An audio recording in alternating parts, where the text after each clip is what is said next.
We are making scones from AKASHIC records of the bastard instructor. We are making scones from AKASHIC records of a magic magic.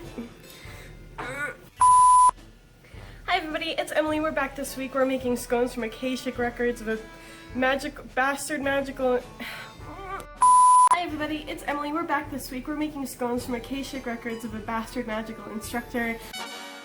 I was really excited to see this recipe because scones do not come up a lot in anime at all. You see a lot of cakes, definitely, but scones are not something that you ever see, so I was really excited to see this and I wanted to make it for you guys so that you could learn how to make it too, because I love scones. The way they're depicted in the anime, it's like kind of a traditional British scone with the scone and the cream and the jam and everything, and I love that kind of scone with tea or something, so this was the perfect recipe for me. I made these scones two ways. One with gluten-free flour. My poor roommate has been really sick lately and she can't eat gluten or fiber or anything. Her doctors have like cut off all of the food that she can eat, so I wanted to make her something that she could enjoy.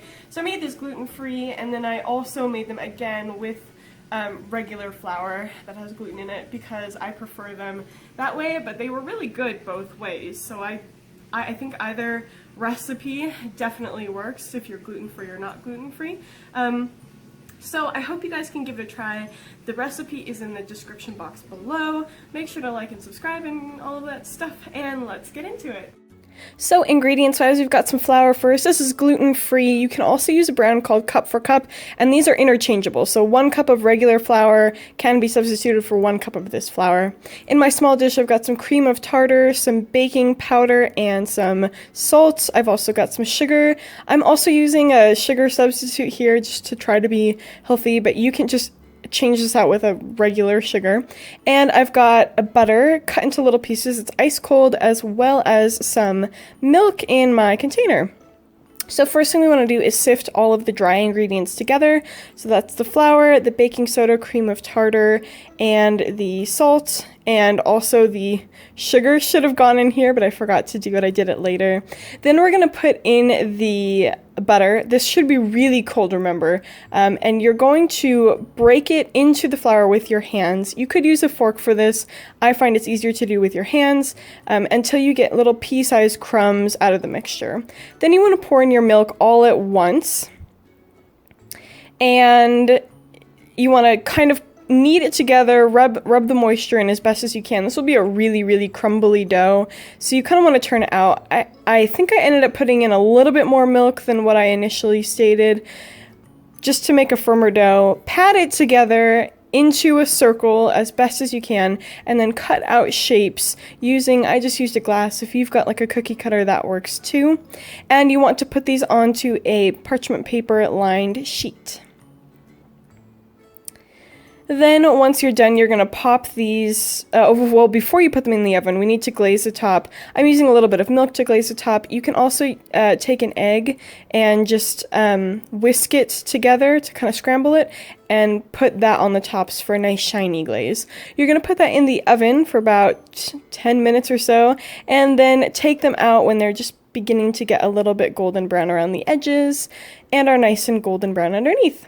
So like I mentioned in the opening, I wanted to make these again with regular flour. I wasn't really happy with how they came out the first time just because I didn't think they rose enough. I thought I felt like there was something going on with the flour, so I tried it again with regular flour.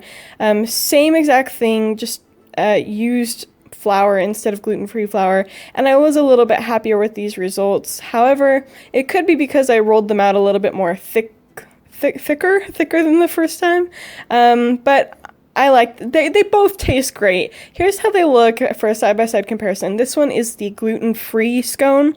You can see it's kind of flat. It didn't rise at all, and the scone made with gluten did rise. Again, I don't know if it's because I rolled them out a little thicker the second time, but anyway, here's the end result. So that's it, you guys. I hope you enjoy this recipe. Gluten-free or with regular flour. Both ways are really good. I am just crazy, and that's why I made a second batch, because I wanted them to look perfect.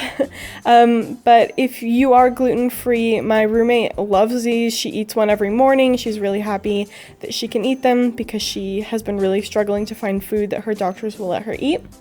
So, and I like them too. They're really, really good. I highly recommend giving it a try. Don't forget to eat these with clotted cream, or right here I'm using devonshire cream and strawberry preserves, just like in the anime.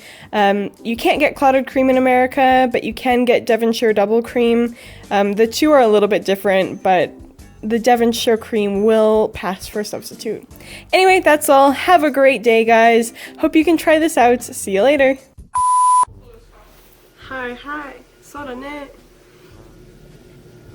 feel like my roommate is enjoying the finished product. Right now. Of my free labor.